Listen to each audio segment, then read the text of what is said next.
이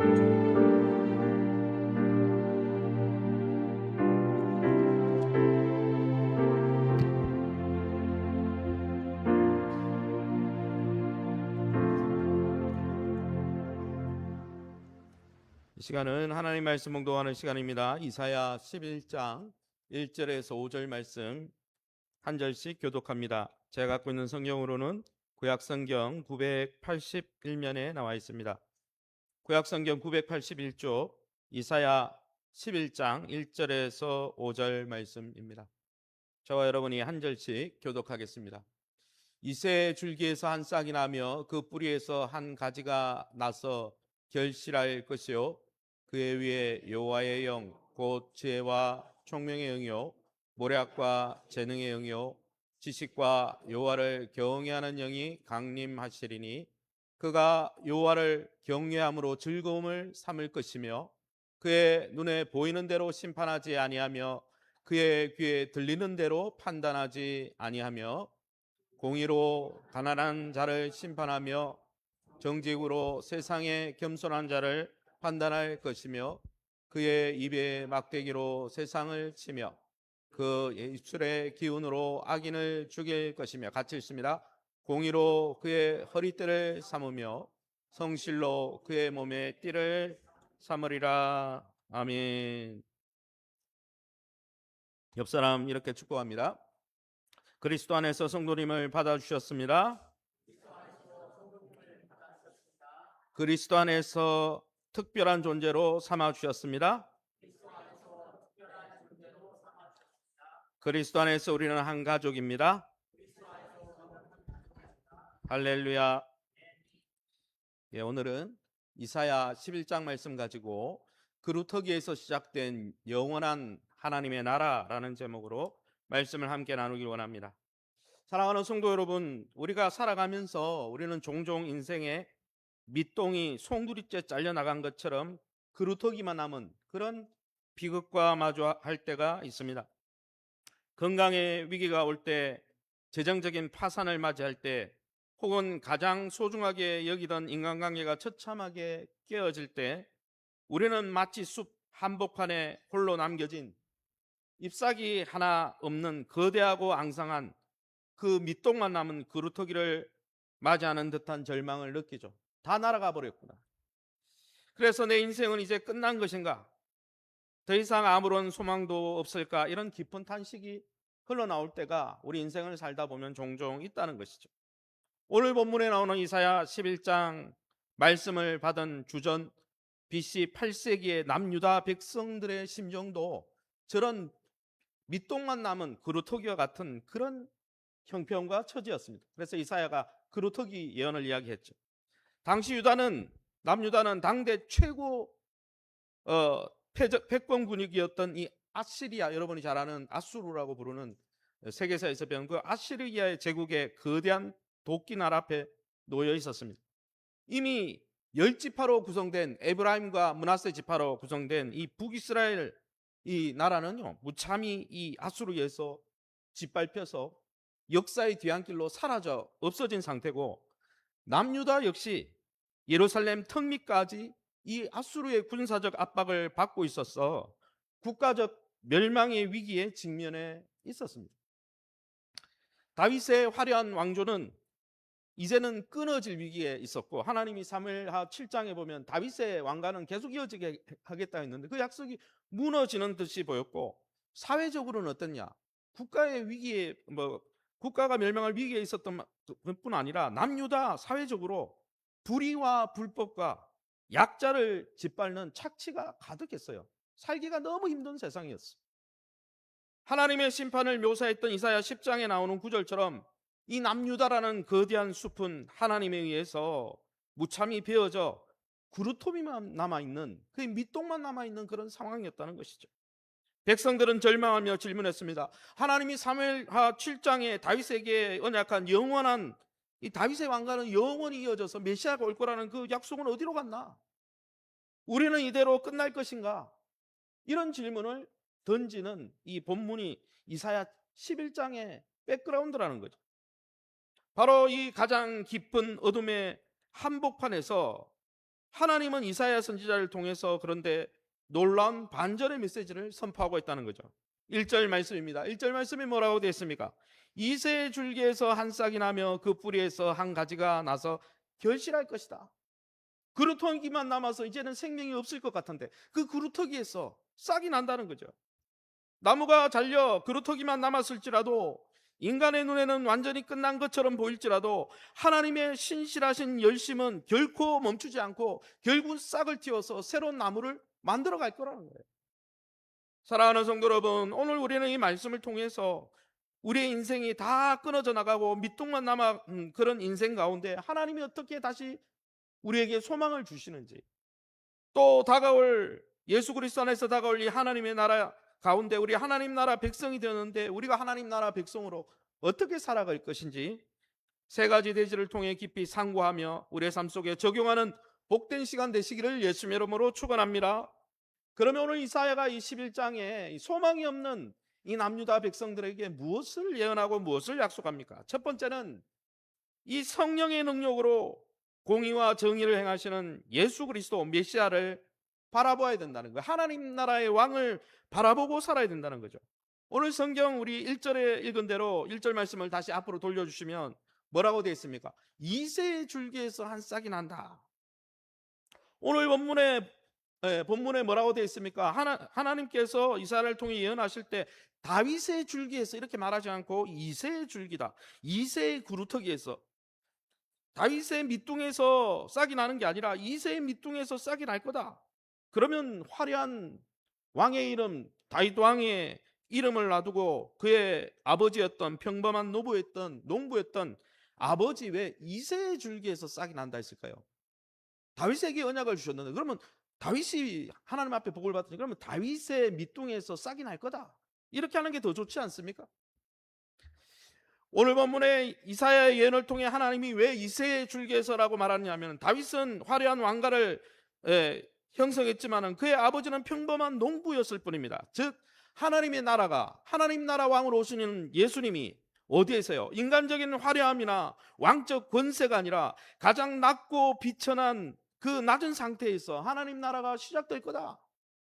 별 볼 일 없는 비천한 농부 그 그루터기에서 시작된다. 이 예언은 정확히 700년 뒤에, 이 예언이 주어진 700년 뒤에 어떻게 됐습니까? 헤롯 대왕의 화려한 예루살렘 왕궁에서가 아니라 베들레헴 초라한 말구이에서 변방 나사렛 목수 가문에서 태어나신 예수님의 성육신 사건을 통해 실제로 이루어지는 거죠. 세상의 눈에는 도저히 볼품없고 정말 미련해 보이고 연약한 연두색 새싹으로 예수님이 하나님 나라를 시작했다는 거예요. 그런데 어떻습니까? 별로 볼품이 없고 이새의 줄기, 이새의 밑둥에서 난 그 새싹 하나가 뭐 그렇게 대단하나, 이런 오해와 또 낙심이 올 그런 상황 속에 이 초라해 보이는 새싹 위에 어떤 일이 일어난다고 이야기합니까? 본문 2절 말씀입니다. 우리 함께 2절 말씀을 같이 읽어봅니다. 같이 읽습니다. 그의 위에 여호와의 영 곧 지혜와 총명의 영이요 모략과 재능의 영이요 지식과 여호와를 경외하는 영이 강림하시리니. 아멘. 여러분, 이새의 줄기에 보잘것없는, 그래서 예수님이 많은 사람들의 눈에는 초라해 보였죠. 그런데 그 이새의 줄기에서 난 메시아, 하나님 나라 왕으로 오시는 그 메시아 위에 무엇이 임한다고요? 하나님의 영이 임할 거라는 거예요. 이 예언은 여러분은 잘 알듯이 예수님이 세례요한에게 세례를 받으시고 물에서 올라왔을 때 어땠습니까? 하늘이 열리고 성령이 하늘에서 버들같이 강림하심으로 이 역사 가운데 실현되었죠. 마태복음 3장에 그래서 이렇게 기록되어 있지 않습니까? 예수께서 세례를 받으시고 곧 물에서 올라오실새 하나님의 성령이 비둘기같이 내려 자기 위에 임하심을 보시더니 하늘에서 소리가 어떻게 들렸습니까? 이는 내 사랑하는 아들이요 내 기뻐하는 자다. 그래서 여러분, 하나님의 나라는 밑동이 다 잘려나간 그 상황에서 시작하는 거예요. 그러기에 우리의 삶 속에 밑동만 남은 것 같다, 그래서 소망이 없다, 이렇게 할 필요가 없는 겁니다. 왜냐하면 하나님이 약할 때 강하게 하시고 그 약한 겸손한 낮은 자리에서 하나님의 나라를 시작하시기 때문입니다. 할렐루야. 그 하나님의 은혜를 바라보시기를 예수님 이름으로 축원합니다. 그런데 여러분, 성령으로 충만하신 이 예수님 그리스도 메시아의 통치는 어떤 통치입니까? 세상의 왕들과는 다른 하나님 나라 왕이라는 거죠. 3절과 4절을 보십시오. 제가 읽어보겠습니다. 그가 메시아를 이야기합니다. 예수님을 이야기합니다. 오실 메시아가 어떻게 해요?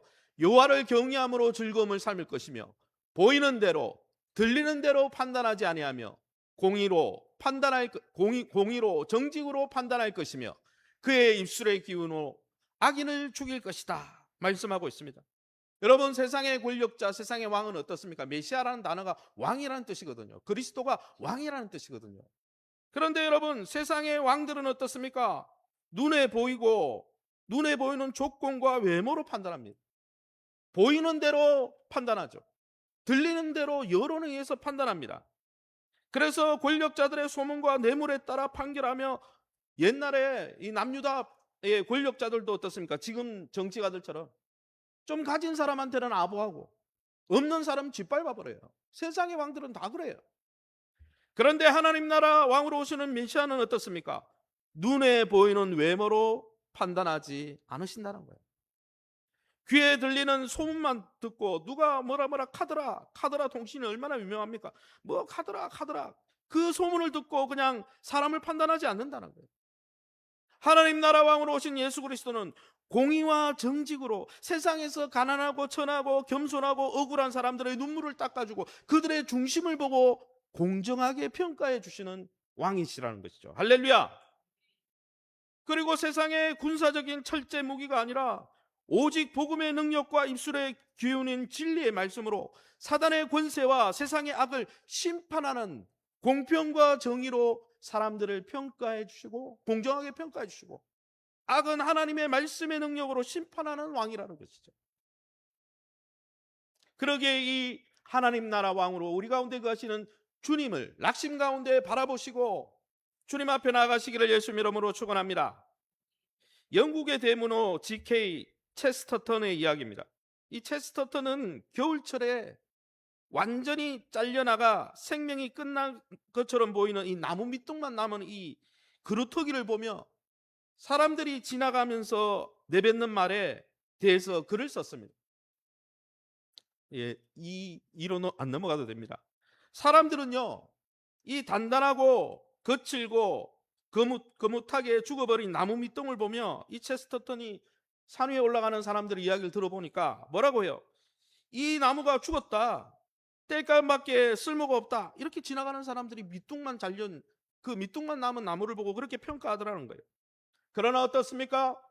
얼어붙은 겨울이 지나고 따스한 봄바람이 불어오면요, 이 단단하고 무뚝뚝한 이 죽음의 표면을 뚫고 가장 연약하고 부드러운 모습으로 어떻겠습니까? 새싹이 나오는 거예요. 제가 지난주에도 이야기했지만은 여러분, 이 눈이 많이 와가지고 작년에 눈이 얼마나 많이 왔습니까? 제가 등산을 가보면은 나무가 다 꺾여져 가지고 이제 구청에서 나와서 다 잘라버렸더라고요. 밑둥만 남아요. 근데 다음에 올라가 보면 어떻습니까? 그 밑둥에서 새싹이 자라요.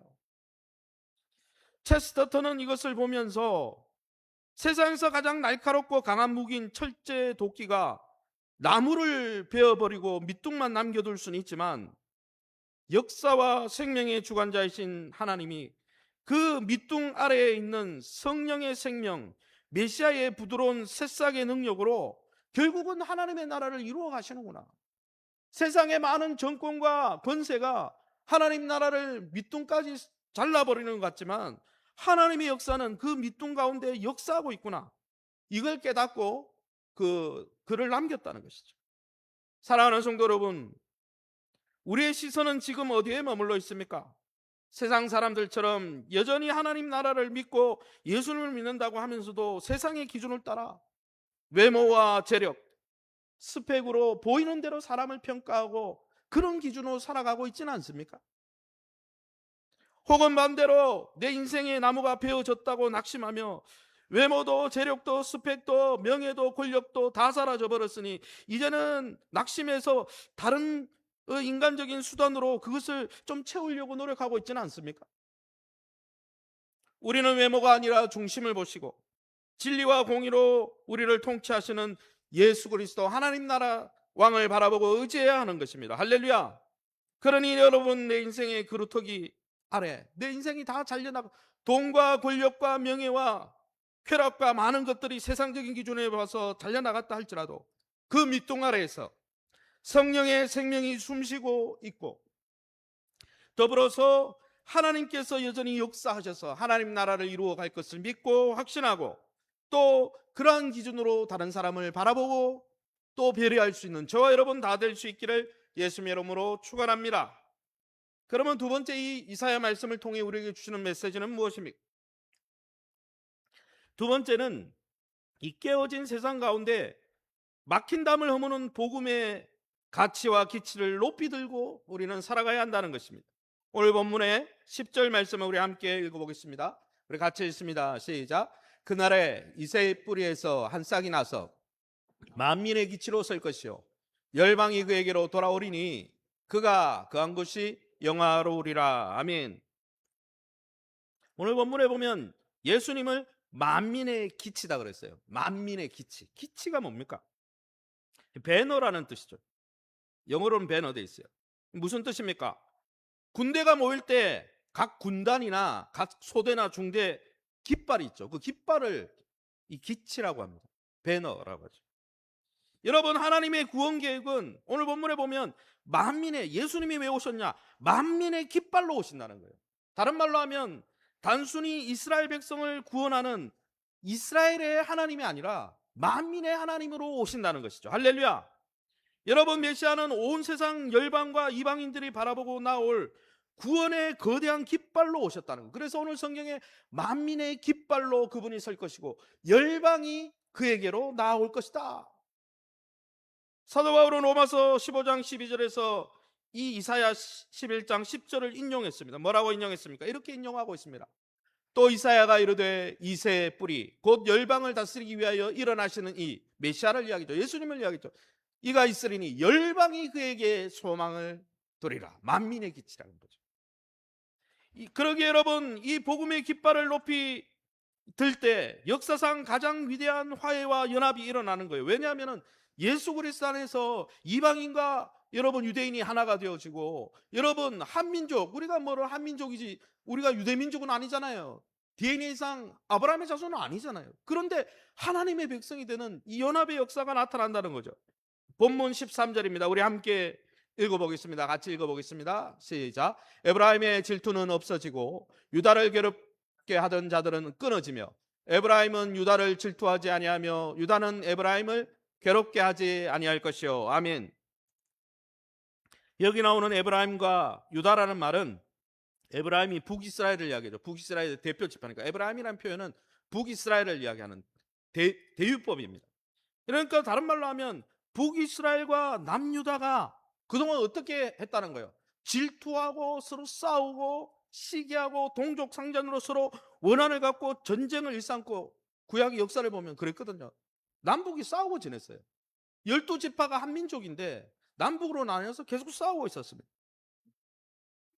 그 원한의 깊이가 너무 깊어서 인간의 정치와 역사로는 절대 해결할 수 없던 그 오랜 증오가 예수님이 오셔서 하나님 나라를 이룰 때 그 증오가 종식된다는 것이죠. 에베소서 2장 14절에 사도 바울은 이것을 이렇게 설명하고 있습니다. 뭐라고 설명합니까? 우리 2장 14절을 제가 읽어보겠습니다. 그는 우리의 화평하신지라 둘로 하나를 만드사 막힌 담을 자기 육체로 허시고. 에베소서 2장 14절의 말씀처럼 예수님이 오셔서 만민의 깃발이 되셔서 모든 민족이 그 하나님 나라 안에서 하나 되게 하시고, 또 북이스라엘과 남유다가 정말 형제이면서도 시기하고 반목하고 전쟁을 일삼았는데 그런 뭡니까? 오랜 증오가 사라지고 종식될 거다.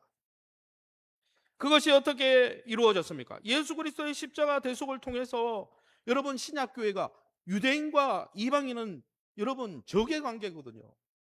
유대인들을 볼 때 이방인들은 개였거든요. 지옥의 불쏘시개였거든요. 그런데 어떻습니까? 유대인과 이방인이 동과 서의 담이, 여러분 유대인과 헬라인의 그런 막힌 담이 예수 그리스도 안에서 십자가를 통해 허물어지고, 예수님이 십자가 지심으로 그 안에 있는 경계와 여러분 그런 분리의 역사를 다 허셨다는 거예요. 그래서 교회라는 하나의 공동체를 만들었다는 거예요. 할렐루야.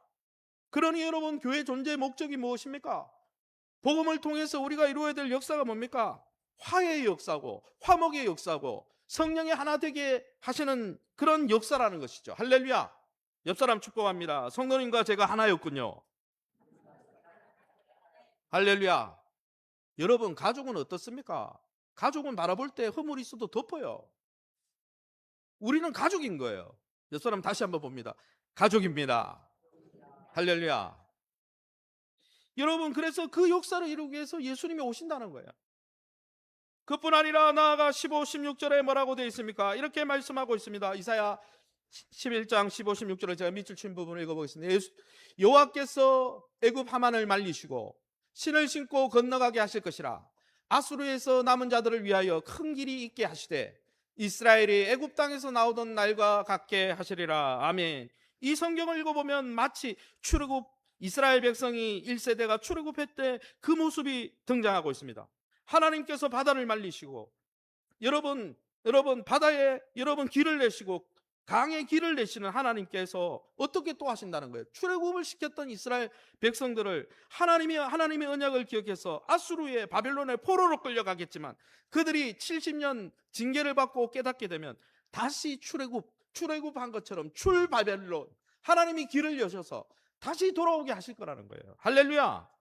이것은 모세시대 출애굽을 뛰어넘는 제2의 출애굽입니다. 이것은 1차적으로 여러분 바벨론 포로로 끌려갔던 이스라엘 백성이 돌아온다는 이야기도 되지만은 좀 더 확장해서 예수 그리스도, 이 그리스도에 대한 사역을 얘기하니까 예수 그리스도의 사역을 통해서 보면 영원히 죄와 사망의 권세 가운데 종노릇하며 우리가 애굽에 종살이 했던 것처럼 사단의 종살이하던 우리를 예수님이 오셔서 십자가 복음을 통하여 하나님 아버지 앞으로 하나님 나라로 돌아올 수 있도록 새롭고 산 길을 내시겠다는 거예요. 할렐루야. 그래서 예수님이 오셔서 내가 곧 길이요 진리요 생명이니 나를 통해서 아버지께로 돌아올 수 있다고 말씀하셨잖아요. 할렐루야. 그러니 여러분, 우리가 예수 그리스도의 복음을 믿는 하나님 나라 백성이 된 우리 교회 공동체가 어떻게 해야 되겠습니까? 여러분, 하나됨을 힘써 지켜야 되는 거예요. 왜요? 하나님이 만민의 기치로 남과 북을 하나 되게 하기 위해서 오셨기 때문이죠. 미국 남북 전쟁 직후의 이야기입니다. 1860년대에 미국 남북 전쟁이 끝나고 그 직후에 버지니아주 한 작은 마을 교회에서 성찬식이 열렸다고 합니다. 성찬식은 뭡니까? 예수님의 살과 피를 먹으면서 우리가 하나다, 한 몸이다, 이걸 확인하는 거거든요. 고린도전후서에 그렇게 메시지가 나오거든요. 그런데 남북 전쟁이 끝난 직후라 서로에게 총뿌리를 겨누고 형제와 자매를 죽였던 남군의 무리와 북군의 무리가 한 예배당에 섞여 있었어요. 교회 안에는 차가운 침묵과 정죄, 그리고 피 흘린 상처로 인해 적대감이 팽배하게 흐르고 있었다고 합니다. 목사님이 이제 성찬을 준비하고 이제 나와서 함께 하나됨을 이룹시다, 성찬을 받으러 나오십시오 했는데 아무도 안 나오는 거예요. 왜요? 왼수가 옆에 있거든요.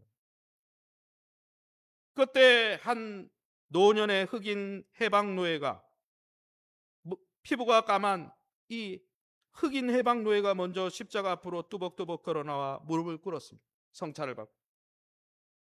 그런데 교회 전직 지도자였던 백인 장로님들은 흑인 노예와 함께 무릎을 꿇는 게 너무 싫어가지고 눈치만 살피고 있었어요.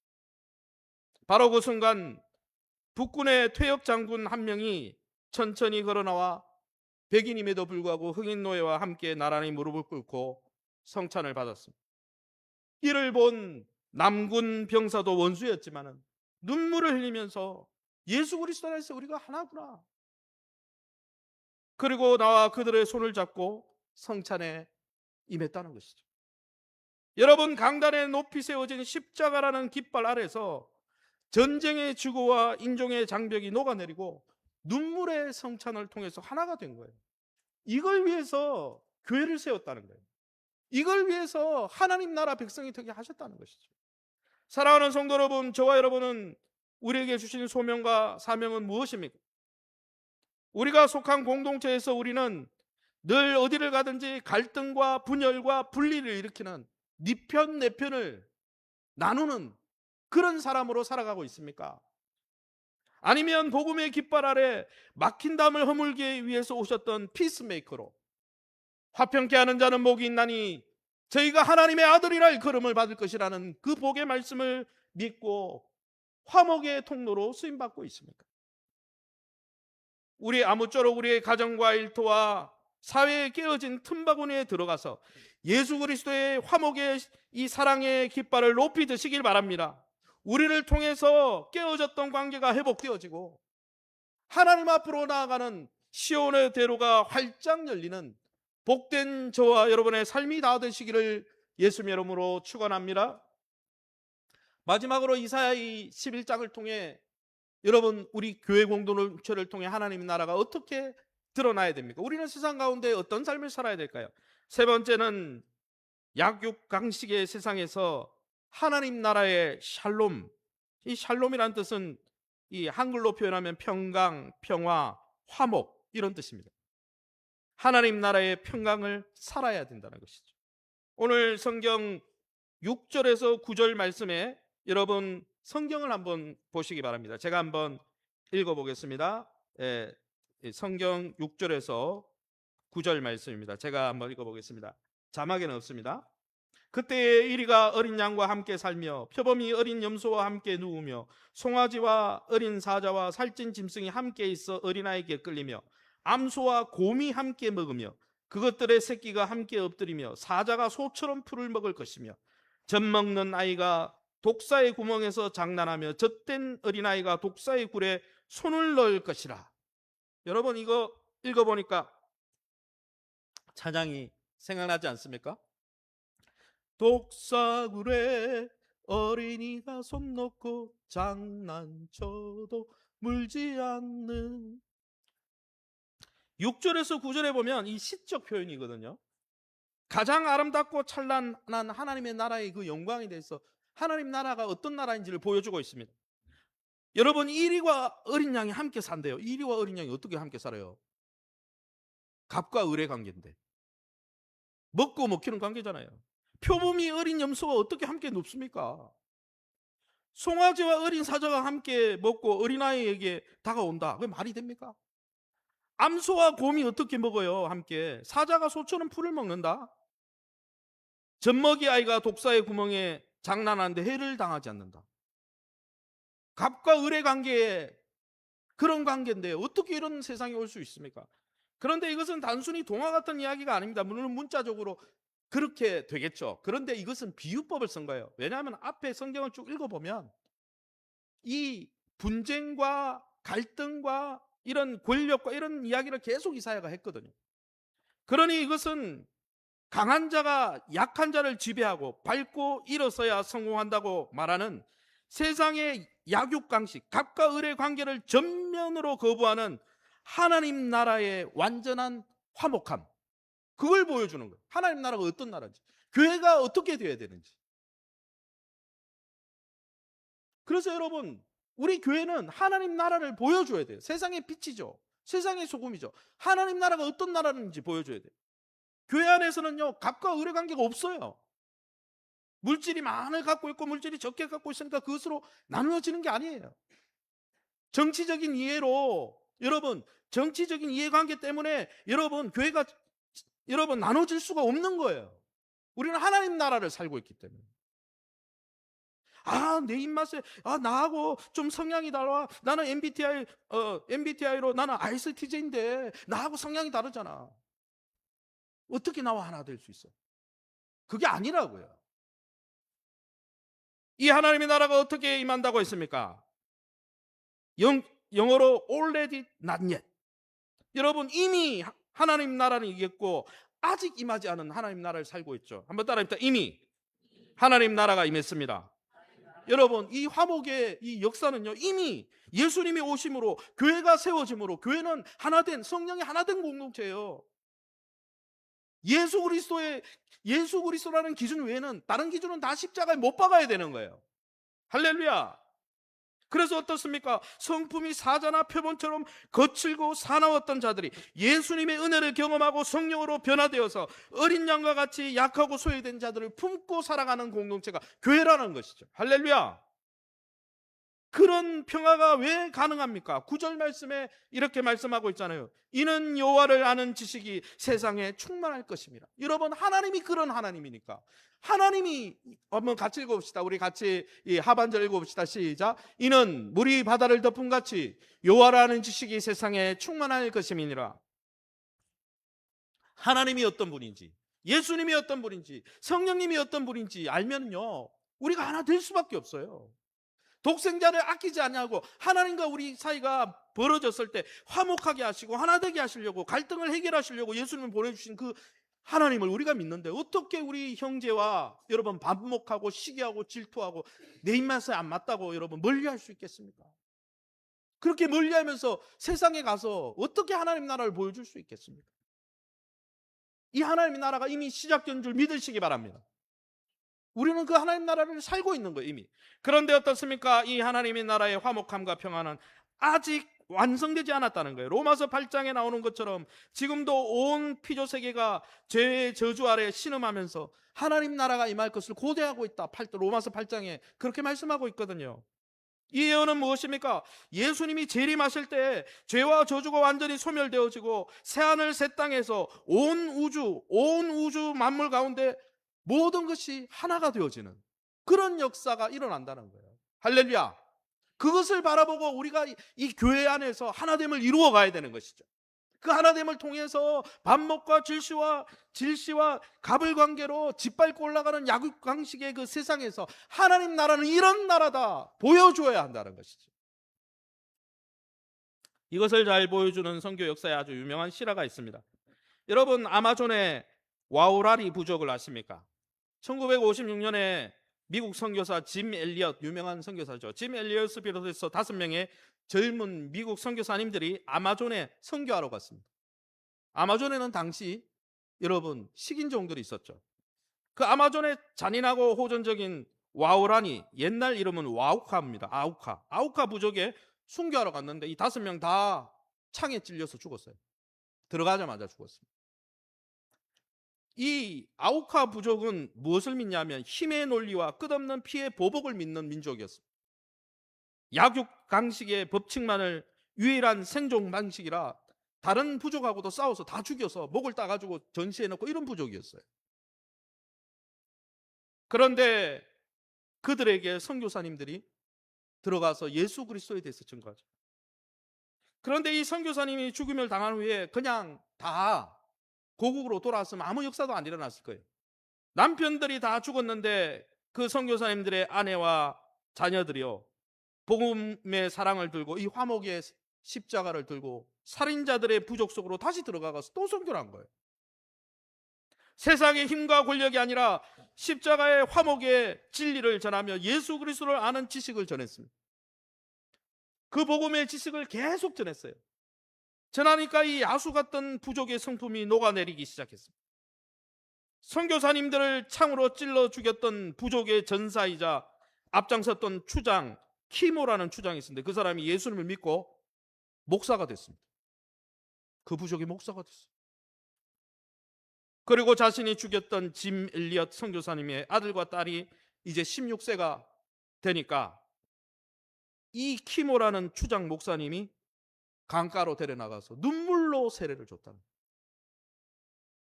이리와 어린 양이 함께 눕고 사자가 소처럼 푸른 먹는 이 이사야 11장의 샬롬의 역사가 아마존강 그 부족 안에 일어났다는 거예요. 어떻게 됐을까요? 그 부족이. 사랑하는 성도 여러분, 우리는 어떤 가치관을 품고 세상을 살아가고 있습니까? 세상은요, 우리에게 지금도 이야기합니다. 사자처럼 이빨을 드러내고 더 강해져가지고 돈과 권력과 명예와 쾌락을 가지고 다른 사람을 지배하고 조종하고 내 뜻대로 조종하는 사람이 강자다, 그렇게 살아야 된다 미혹하고 있습니다. 교회 안에 들어와서도 그렇게 하고 있죠. 그러나 여러분, 하나님의 나라는 힘과 권력이 있어도 약자를 위해 기꺼이 그 힘을 내려놓고 부인하는 나라입니다. 우리는 예수 그리스도를 아는 지식으로 온전히 변화되어져서 예수님이 십자가 지시고 너희가 이 마음을 품으라 곧 그리스도 예수의 마음이라 그랬잖아요. 하나님이셨지만은 사람의 모습으로 나아지셔서 우리를 섬겨주시려고 하나 되게 하시려고 그렇게 하셨죠. 그 주님을 안다면 여러분 우리의 가치관과 세계관이 변화되어야 되지 않겠습니까? 그 변화된 세계관으로 here and now, 지금 여기에 그런 정신과 마인드와 그런 세계관으로 살아야 되지 않겠습니까? 세상의 약육 강식의 논리를 거부하고 대안적인 화목의 공동체를 교회를 통해 보여줘야 되지 않겠습니까? 교회가 그러기에 더 하나 되어야 되는 거예요. 이제 말씀 맺겠습니다. 사랑하는 성도 여러분, 오늘 저와 여러분의 삶의 상황은 어떻습니까? 앞서 말씀한 대로 남유다처럼 여러분의 소망의 인생의 나무가 다 꺾여져서 그루터기만 남아서 절망하고 있습니까? 내 가정은, 내 건강은, 내 미래는 이제는 다 꺾였다, 이렇게 생각하고 있습니까? 성경은 우리에게 말씀합니다. 소망이 하나님께 있다고 말씀합니다. 우리의 실패와 절망 너머에 우리 그 그루터기에서, 절망의 그루터기에서 하나님이 신실하게 새싹을 일으킬 거라고, 하나님 나라를 일으킬 거라고 말씀하고 있습니다. 그러기에 여러분, 그 예수 그리스도 그루터기에서 새싹을 틔워서 가장 비천한 모습으로 우리를 섬겨주시기 위해서 오신 그 공평의 왕 예수 그리스도를 바라보시기를 예수님의 이름으로 축원합니다. 더불어서 우리가 이 예수님을 믿는다면 세상의 외모와 조건으로 더 이상 다른 일을 판단하지 말고 그런 죄악을 내려놓고 주님의 공평과 정의의 시선으로 다른 사람을 여러분 수용하고 용납할 수 있기를 예수님 이름으로 축원합니다. 그것뿐 아니라 이 그리스도의 복음이라는 구원의 깃발이 만민의 깃발이라 그랬죠. 우리만, 내 가정만 구원받고 행복한 것이 아니라 하나님을 알지 못하는 영혼들에게 들어가서, 또 우리와 색깔이 다르고 생각이 다른 사람들 속에 들어가서 시기와 원수됨을 십자가 사랑으로 소멸시키는 참된 피스메이커가 되어서 힘과 논리만을 주장하는 세상 속에 지치고 상한 많은 영혼들을 주님 앞으로 인도하는 평강의 가치관과 세계관으로 하나님 나라 백성의 삶을 사는 저와 여러분 다 될 수 있기를 예수님의 이름으로 축원합니다.